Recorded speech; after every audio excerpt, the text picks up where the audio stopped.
नमस्कार बंधुरा आमार सायंतीस किचेन चैनेले आपनादेर सकलके जानाई स्वागत।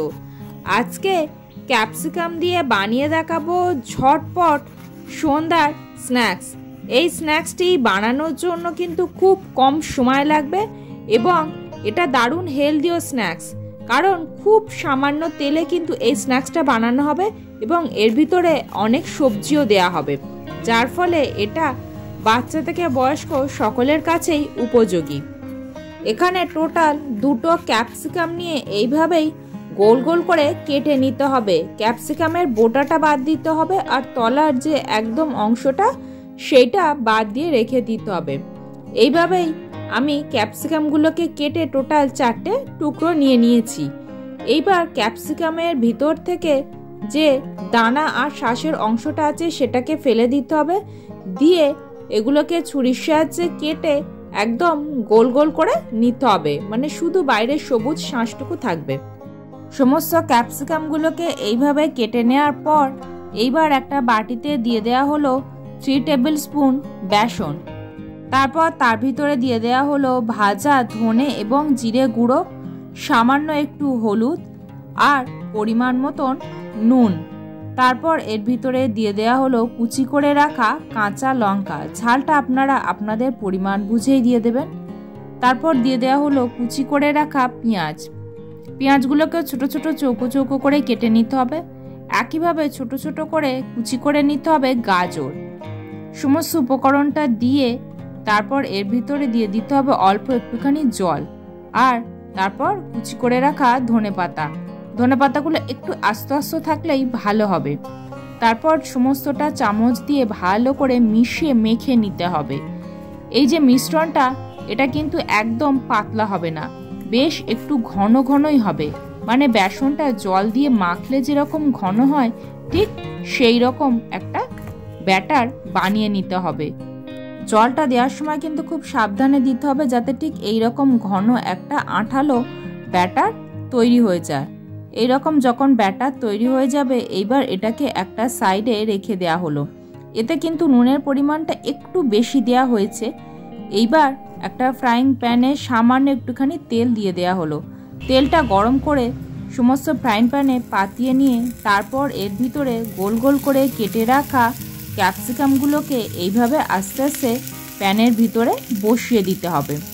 এবার এটাকে কয়েক সেকেন্ড এইভাবে রেখে দিতে হবে, যাতে একটা পিঠ হালকা একটুখানি ভাজা হয়ে যায়। তারপর এই যে বেসনের ব্যাটারটা বানিয়ে রেখেছিলাম সেটা আস্তে আস্তে দিতে হবে।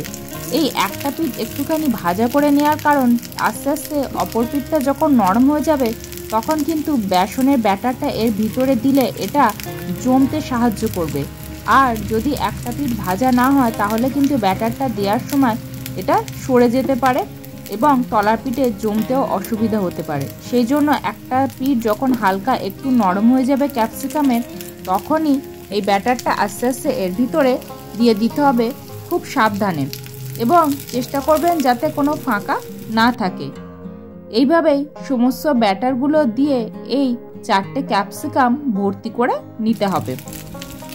তবে এর ভিতরে আপনারা যদি চান যে ক্যাপসিকামগুলো তলা থেকে বাদ দিয়ে রেখেছি সেই ক্যাপসিকামগুলো কুচি করে দিতে পারেন, বা এর ভিতরে আপনাদের কাছে যদি অন্য কোনো সবজি থাকে সেটাও দিতে পারেন, যেমন বিটের কুচি। তবে বিটের কুচিটা দিলে বেসনের সাথে না মিশিয়ে ওপর থেকে কয়েকটা ছড়িয়ে দিতে পারেন, সেটা আরও কালারফুল হবে। আমি ওপর থেকে একটা করে ধনেপাতার পিস সাজিয়ে দিয়েছি যাতে এটা দেখতে সুন্দর লাগে। তারপর আস্তে আস্তে খুন্তি দিয়ে এইভাবে একটুখানি উঁচু করতেই দেখবেন এটা তলার থেকে উঠে আসছে। এটা খুব সামান্য তেলে কুক করা এবং সমস্ত রকম সবজি দিয়ে কিন্তু এটা আপনারা বানাতে পারেন। এই দেখুন খুব সুন্দরভাবে এটা উঠে আসছে এবং একটা পিঠ বেশ এরকম লালচে হয়ে গেলে তারপরে কিন্তু এটাকে উল্টিয়ে নেবেন। যখন দেখবেন ওপরের পোর্শনটা দেখে মনে হবে একদম বসে গেছে, তখনই কিন্তু এটা আস্তে আস্তে এইভাবে উল্টিয়ে নেবেন। না হলে কিন্তু তলায় যদি জমে না যায় তাহলে এটা উল্টানোর পরে সমস্যা হতে পারে। আর ওপর পিঠটাও যদি না জমে যায় তাহলে উল্টানোর পরে বেসন বেরিয়ে আসতে পারে। সেজন্যই একটা পিঠ হয়ে যাওয়ার পরে তারপর এভাবে এটাকে উল্টিয়ে নিতে হবে। এইভাবে স্টাফড বেসন ক্যাপসিকামগুলো আস্তে আস্তে উল্টিয়ে নিতে হবে। সমস্তটা উল্টিয়ে এভাবে আপনারা কয়েক মিনিট ভেজে নিন। মোটামুটি 2 থেকে 3 মিনিট যদি এইভাবে এপিটোপিট করে ভেজে নেওয়া যায় তাহলে কিন্তু এগুলো রেডি হয়ে যাবে। তারপর আস্তে আস্তে এগুলোকে আমি প্লেটে তুলে নেব। তুলে এগুলোকে আমি সাজিয়ে সার্ভ করে দেখাচ্ছি। এইভাবে আপনারা বাড়িতে খুব সহজে চটজলদি স্টাফ বেসন ক্যাপসিকামের পকোড়াগুলো বানিয়ে নিতে পারেন।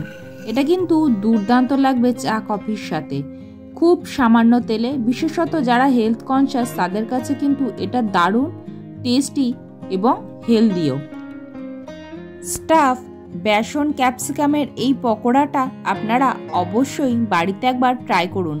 কেমন লাগলো কমেন্ট করে জানান। ভালো লাগলে একটা লাইক করুন। পরিবার, বন্ধুবান্ধব, আত্মীয় স্বজনের সাথে এটি শেয়ার করুন। আমার এই ছোট্ট পরিবারের সদস্য হতে চ্যানেলটি সাবস্ক্রাইব করে পাশে থাকুন।